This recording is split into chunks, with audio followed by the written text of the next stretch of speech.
Diz assim a palavra do Senhor: do tronco de Jessé sairá um rebento, e das suas raízes um renovo. Repousará sobre ele o Espírito do Senhor, o Espírito de sabedoria e de entendimento, o Espírito de conselho e de fortaleza, o Espírito de conhecimento e de temor do Senhor. Deleitar-se-á no temor do Senhor, não julgará segundo a vista de seus olhos, nem repreenderá segundo o ouvir dos seus ouvidos, mas julgará com justiça os pobres e decidirá com equidade a favor dos mansos da terra. Ferirá a terra com a vara de sua boca e com o sopro de seus lábios matará o perverso. A justiça será o cinto de seus lombos e a fidelidade o cinto de seus rins. O lobo habitará com o cordeiro, e o leopardo se deitará junto ao cabrito. O bezerro, o leão novo e o animal cevado andarão juntos, e um pequenino os guiará.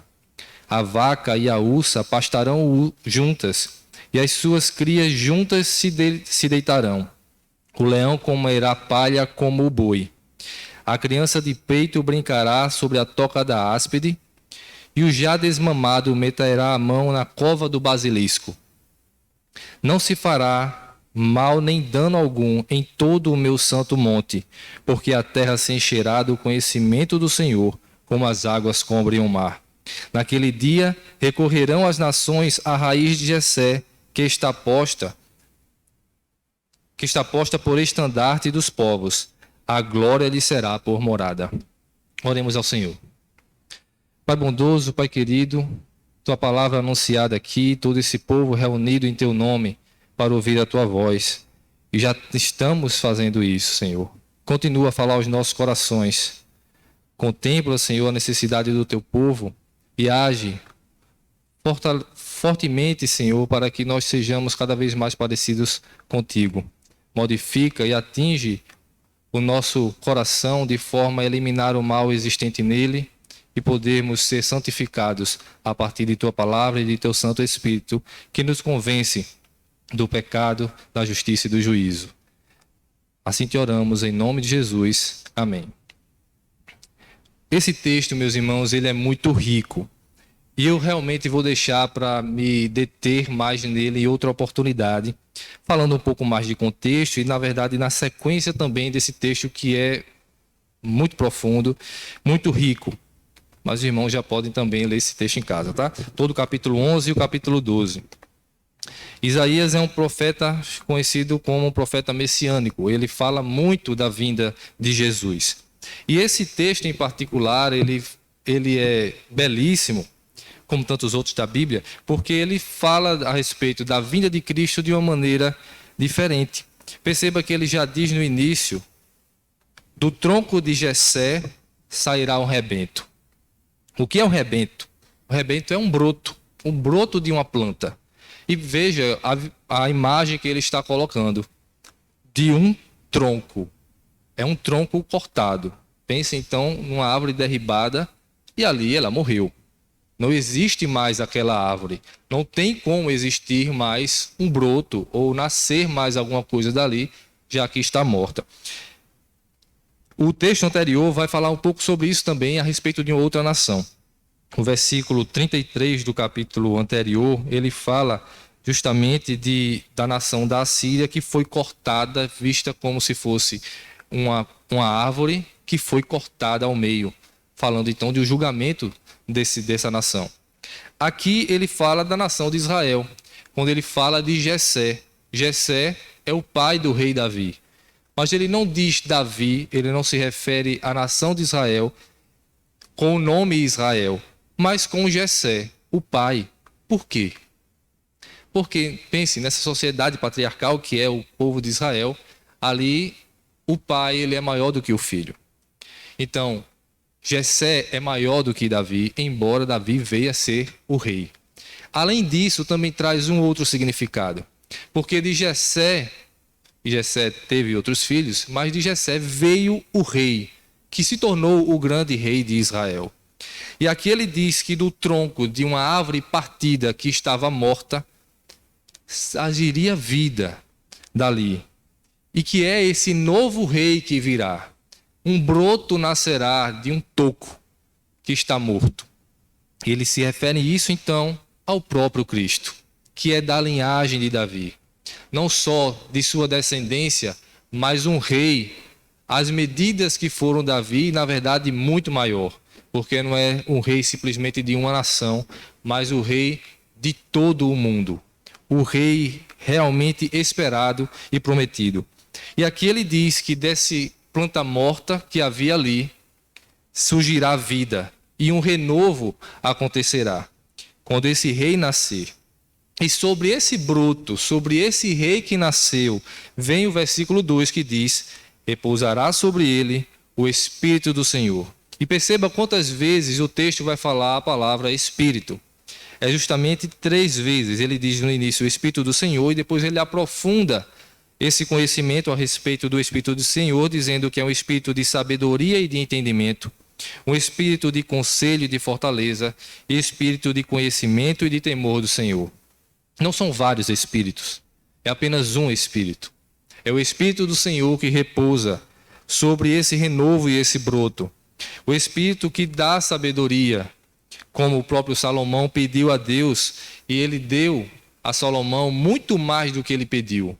Ele deu a Salomão a sabedoria para governar com justiça toda aquela nação. Esse é o espírito de sabedoria que foi dado sobre o Messias. Foi derramado também quando o Espírito do Senhor veio sobre Cristo, o espírito de conselho e de fortaleza, porque o Espírito, ele nos convence do pecado, da justiça e do juízo. O Espírito Santo que em nós habita, ele tem essa função de nos alertar e nos aconselhar se o nosso caminho está certo ou se está errado, se nossas ações agradam ou não a Deus. É ele que fura o nosso coração quando nós estamos em pecados e nos incomoda a ponto de fazermos voltar para ele. Esse é o espírito de conselho e de fortaleza. E o espírito de conhecimento e de temor do Senhor. Aquele que o próprio Cristo vai dizer que a vontade dele, a sua bebida e a sua comida é fazer a vontade de seu Pai. E pense que nesse texto a gente consegue ver claramente uma passagem da vida de Cristo e que de fato o Espírito Santo veio sobre Cristo. Não invisível, mas visivelmente em forma de pomba, no seu batismo com João Batista.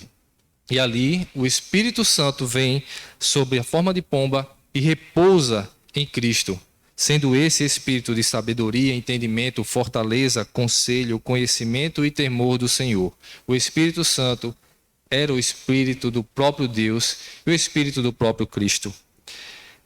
Deleitar-se-á no temor do Senhor, não julgará segundo a vista dos seus olhos, nem repreenderá segundo o ouvido dos seus ouvidos. Porque Jesus, ele sonda os corações. Ele não precisa ouvir, nem olhar pelas aparências e se enganar. Ele não se engana, porque ele conhece a natureza humana. Ele sabia o que se passava nos corações daqueles que estavam com ele ali. Ele sabe ainda hoje o que se passa em nossos corações.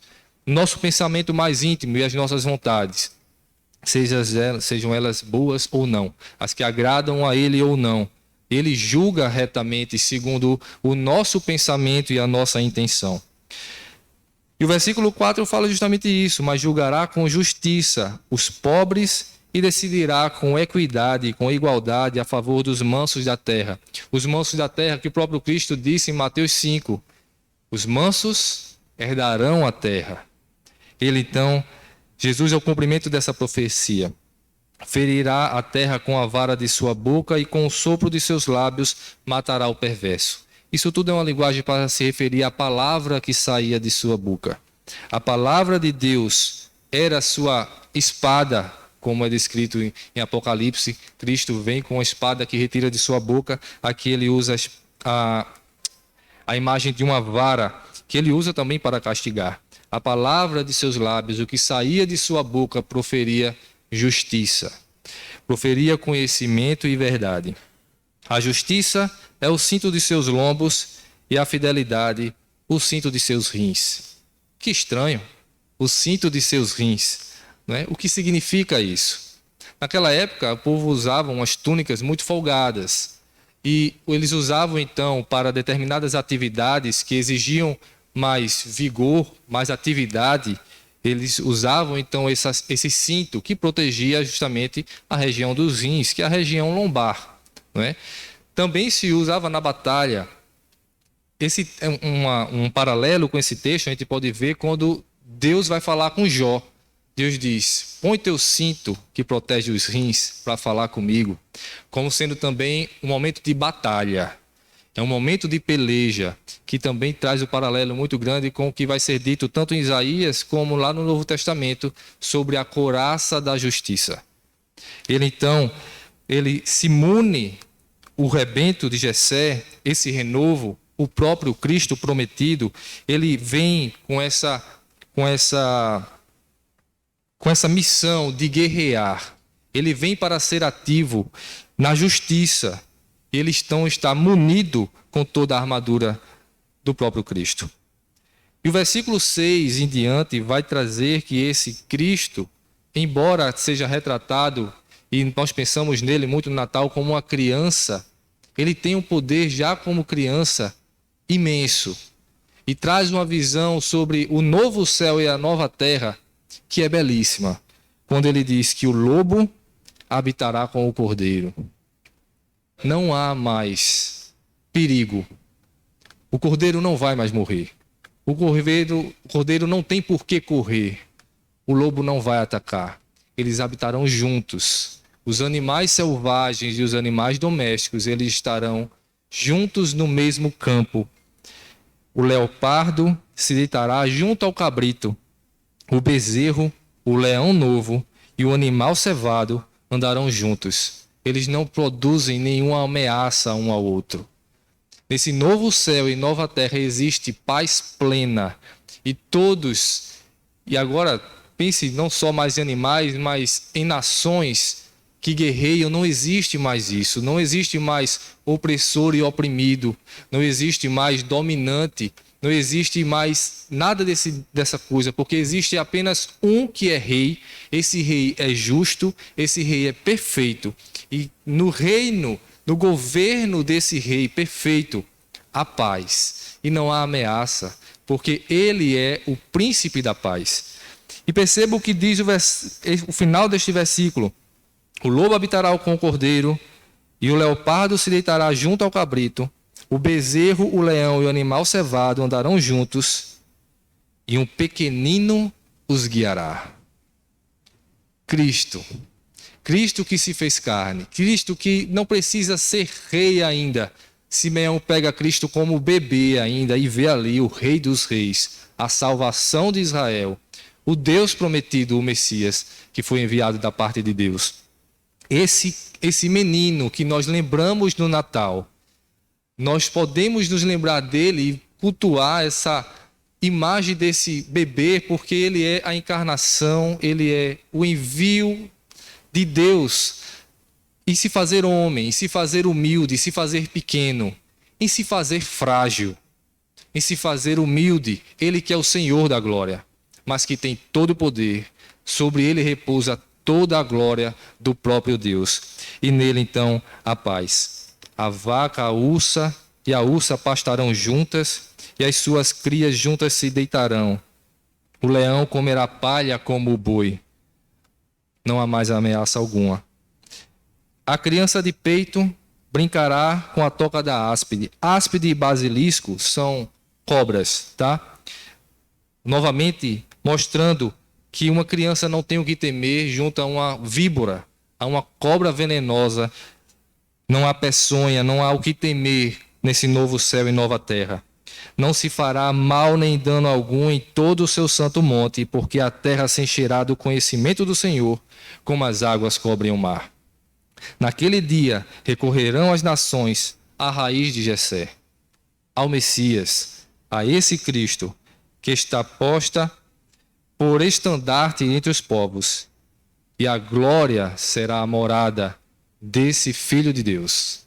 Como ele já está na glória, e como ele espera que nós nos reunamos com ele, como nós aguardamos o seu retorno para que nós também passemos a morar com ele na glória do Senhor, na glória dele mesmo, ele sendo o nosso Senhor, o Senhor dos senhores e o Rei dos reis. Portanto, meus irmãos, nesse Natal, o que a gente não pode perder de vista é o que as crianças cantaram.